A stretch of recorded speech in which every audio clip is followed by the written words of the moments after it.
Hello hello les meeples. Aujourd'hui est un jour particulier car nous allons nous attaquer à la présentation d'un personnage qui deviendra au fil du temps un des plus charismatiques et attachants de l'univers du Cosmos, Tristopin de Perceval. Et c'était pas gagné.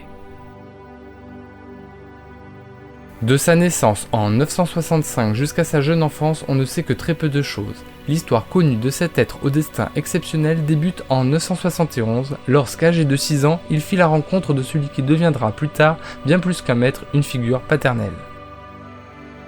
En effet, tous les 5 ans, une silhouette familière vient hanter les landes de Sidimod dans le but de se recueillir sur les tombes de ses femmes et de ses enfants afin de ne pas oublier et garder en mémoire les moments de bonheur qu'il a eus et qu'il n'a plus jamais retrouvés.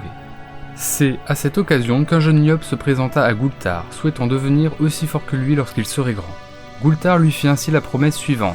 « Un jour viendra où je t'apprendrai tout ce que je sais, je te le promets, Pipoun. » Mais jugeant que l'heure n'était pas encore venue, il repartit errer par-delà le monde.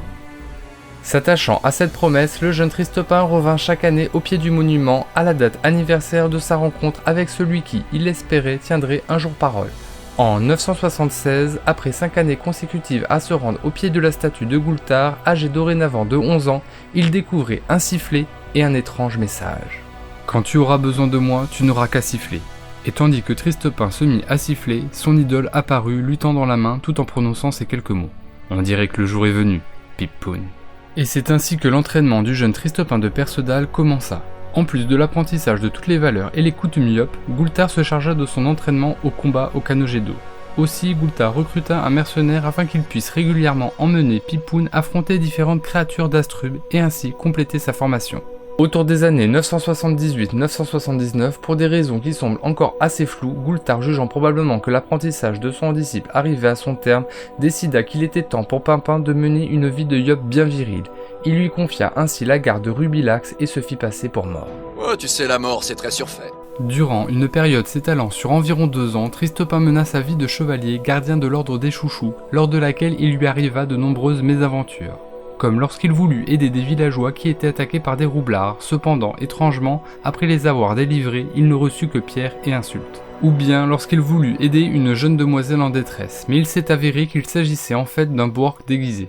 En 981, alors que Tristopin était possédé par Rubilax, une honte pour un gardien de chouchou, il fit la connaissance de Hugo, Amalia, Ruel et Evangeline. Tous ensemble, ils formèrent la confrérie du tofu et il leur arrivèrent des tas de péripéties. Tandis que la confrérie tentait de protéger le monde des douze de la folie de Nox, Tristopin rentra dans la légende de la plus belle des manières en protégeant Evangeline, celle qu'il aimait. Alors qu'il s'en allait rejoindre le paradis des Yop, Rubilax intervint. En effet, Tristopin devait veiller sur Rubilax autant que Rubilax veillait sur Pimpin. Et c'est ainsi que la confrérie se retrouva de nouveau au complet. Les retrouvailles entre Tristopin et Evangeline marquera le début d'une relation sérieuse entre ces deux personnages. Avec tout ce qui s'ensuit. Pas besoin de vous faire un dessin, vous êtes grand. Ainsi, en 982, nous apprenons au travers de la phrase énigmatique de Gultar que Tristopin serait papa. Cela se confirme en 983 puisque Evangeline accouche des jumeaux Elili et Flopin en parallèle de la confrontation avec Jiva. La famille Perceval put ainsi vivre en paix, déconnectée des problèmes du monde durant quelques années jusqu'à ce qu'Ogrest refasse parler de lui en 989. Tandis que le monde des 12 courait à sa perte et que Gultar, l'actuel dieu Yop, était enfermé dans la choucroute, Tristopin vit progressivement ses pouvoirs divins lui revenir. Pipoun étant la réincarnation du premier des Yop, le Yop, il dut très vite faire face aux responsabilités qui l'incombaient.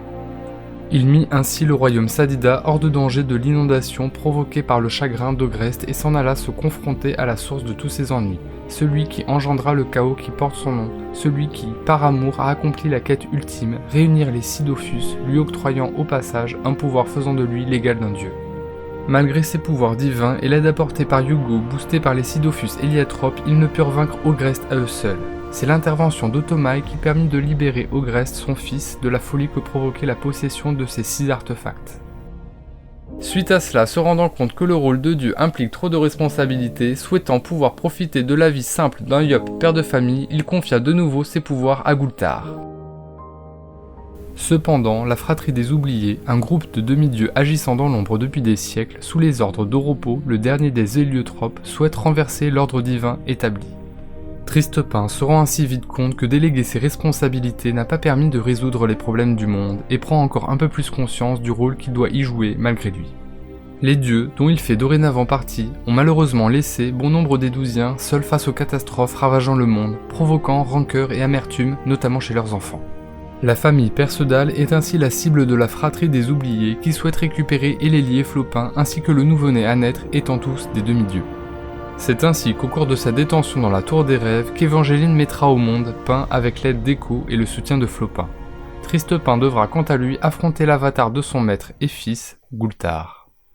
C'est ici que l'histoire contemporaine du plus vaillant des Yups s'arrête pour l'instant après la défaite d'Oropo, alors que la confrérie et la fratrie se retrouvent tous deux dans l'Inglorium.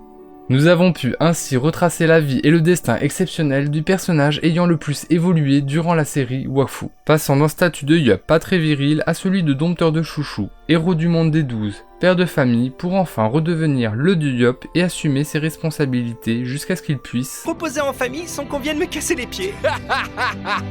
Sacré pipoune.